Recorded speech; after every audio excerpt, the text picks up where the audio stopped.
Assalamualaikum and a very good evening to everyone. In this video, we will be presenting to you about the water pollution in Malaysia. Before we going further, I will first introduce myself and my group members. So my name is KAMARUZ. These days, there were a lot of rivers in Malaysia that has been polluted.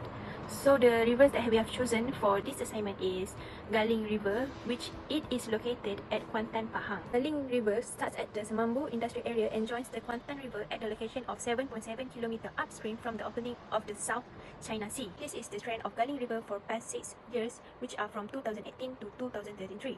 From the graph, we can see that 2022 and 2023 mark as the highest water quality index, which is 76, while the 2019 has the lowest water quality index, which is 61. According to the graph, the water quality index is rising, which means it is getting better. However, the Galing River is still at class 3, which means it is still polluted and need extensive treatment. This data was taken from the annual environmental quality report that are published by the Department of Environment, Malaysia. The first authority that are responsible for this issue is Kuantan City Council. They must regulate and manage solid waste collection and disposal to prevent illegal dumping into rivers. Second, enforces local regulations on illegal dumping and littering under municipal bylaws. And third, maintains urban drainage systems to prevent polluted stormwater from entering rivers. The second authority that are responsible is Department of Irrigation and Drainage. So they must monitor and maintain river systems, including clearing debris and ensuring free flow of water. Secondly, they collaborate with DOE, which is Department of Environment, and other agencies to monitor water quality in rivers under the River Basin Management Plan. The third authority is Indah Water. They operate and maintain decentralized sewage treatment plants to ensure treated effluents meet DOE standards before being discharged into rivers. Second, they work with Kuantan City Council to ensure businesses and households are connected to the sewerage system and not discharging untreated wastewater. Last but not least is Department of Environment. They enforces the Environmental Quality Act 1974, which includes regulating industrial discharge, agricultural runoff, and other pollution sources.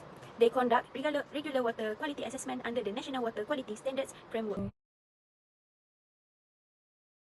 Hello, I am DAYINI IMANUDDIN. So today we're gonna discuss about the task 2, impacts of polluted water in Sungai Galing, Kuantan, Pahang. First of all, we need to justify the sources of pollution that affect the Sungai Galing, Kuantan, Pahang. Firstly, the untreated wastewater discharge. Both residential areas and industries have been discharging of wastewater directly into the river without adequate treatment. Secondly, urban runoff. The river's catchment area includes urban regions where runoff carries pollutant into the river system. And lastly, industrial effluents. It releasing the untreated, such as a solid waste, a chemical effluents, and organic waste into the river directly. I collect 3 characteristics that decline in water quality. In physical, which is turbidity, most of the wastewater was directly discharged into the river without a proper treatment process. The increased wastewater level in the river lead to high concentration of turbidity. According to the value turbidity for the Galing River, it was in class 4 based on the National River was the quality standard for Malaysia. In chemical characteristic, which is a dissolved oxygen, the range of concentration of dissolved oxygen between 1.75 until 8.6 mg per liter. At the cool area dissolved oxygen, concentration will form less than the standard limit in water quality index, which the limit of dissolved oxygen is 7.0 mg per liter. Galing River, it was in a class 2 based on National River Water Quality Standard for Malaysia. Next, we move to impact of polluted river to the environment. First, often experience algal blooming, high level in the total inorganic nitrogen and phosphorus promote excessive algal growth, blocking sunlight and penetration.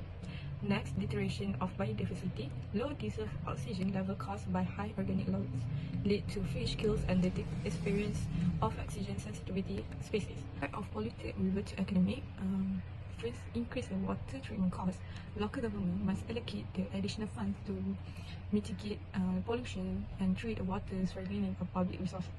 Next, due to public health costs, it increases the incidence of waterborne diseases such as cholera and dysentery, leading to higher healthcare costs of individuals and governments. Lastly, impact of polluted river to the human health, including the waterborne disease. Polluted water contains harmful pathogens like bacteria, virus, and parasites.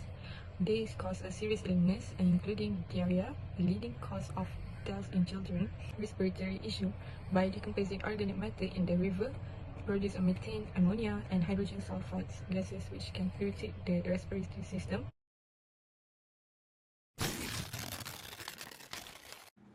There are three types of mitigation measures: physical, chemical, and biological.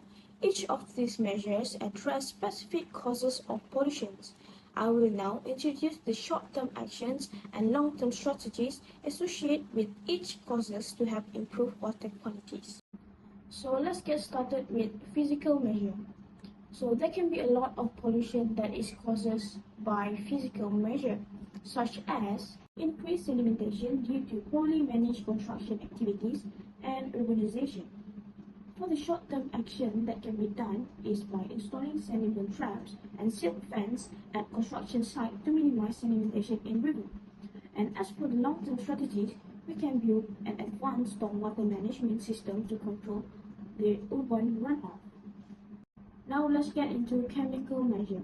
Just like physical measure, chemical measure also can be a lot of causes and roots. For example, untreated and improperly treated industrial discharge, monitoring and enforcing discharge regulations. And for the short-term action that can be done is by using activate carbons or other absorbents to neutralize industrial effluents before they reach the river. And as for the long terms, we can regularly monitor and enforce strict regulation on industrial and agricultural discharge, including penalties for non-compliance. And for the last one is biological measure. The root of this measure can be excessive nutrition like nitrogens and phosphorus and heavy metal from agricultural runoff and untreated sewage. And it also can be causes of deforestation. One of the ways to improve the water quality for excessive nutrition is by employing aquatic plants like water hyacinths to absorb heavy metal and nutrition from polluted river. And we can also promote to the community to get involved in planting riparian vegetation to enhance biodiversity and reduce erosion as for long-term strategies. So these are the examples of potential integrated mitigation measures that can be taken to help improving our water quality in Malaysia. Thank you. Thus, for public awareness campaign, the ripple effect. Water play a crucial role in our daily life in numerous ways, especially for hydrating and maintaining bodily function. For example, we use in washing, showering, personal hygiene, gardening, and more. But what if one day we run out of our clean water? Look at this beautiful clean sea and river with numerous aquatic life. It's a lifeline nourishing our community, sustaining our ecosystem. But what if this precious water become thin?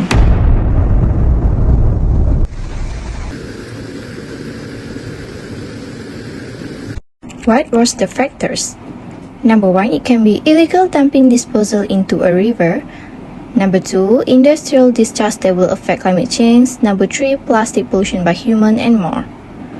What is the consequences?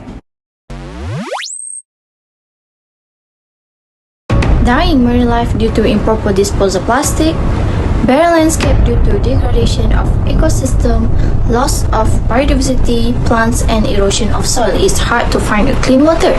World limitation of clean water resources. It's also a silent crisis that threatens our health. Can we overcome this problem? Yes, we can protect our water. First, we need to make sure sewage and wastewater are properly treated. Second, we can reduce the use of chemical fertilizer and pesticide on our farm. Next, we can reduce plastic waste such as use reusable shopping bag, use reusable water bottle, and lastly, community clean up. This is similar as Kuantan Town Council have done 50 years ago. Based on Sinar Harian, they have implemented program Pemulihan Sungai Galing on 2010. They encourage the public to clean the river and introduce the stricter penalty for those who polluted the river with an amount of 1,000 under Section 74 Akta Kerajaan Tempatan 1976 Akta 171. Let's choose to reconserve to reduce pollution to advocate for clean water solution.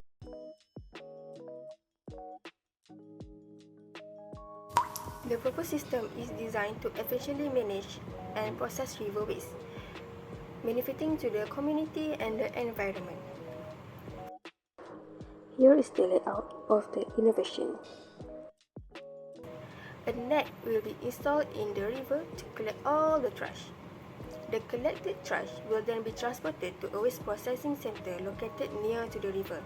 This is achieved by using a conveyor belt placed at an inclined position. ensuring smooth movement of the waste. Beneath the conveyor belt, a tank will collect any water dripping from the trash. Once the trash reaches the waste center, it will undergo a scanning process. This process uses a scanner to categorize the waste into two groups, which is recyclable and non-recyclable items. At the same time, the water collected earlier will be treated to ensure it is safe and clean for public use. By efficiently separating and processing waste while recycling water, this system provides an innovative solution to river pollution.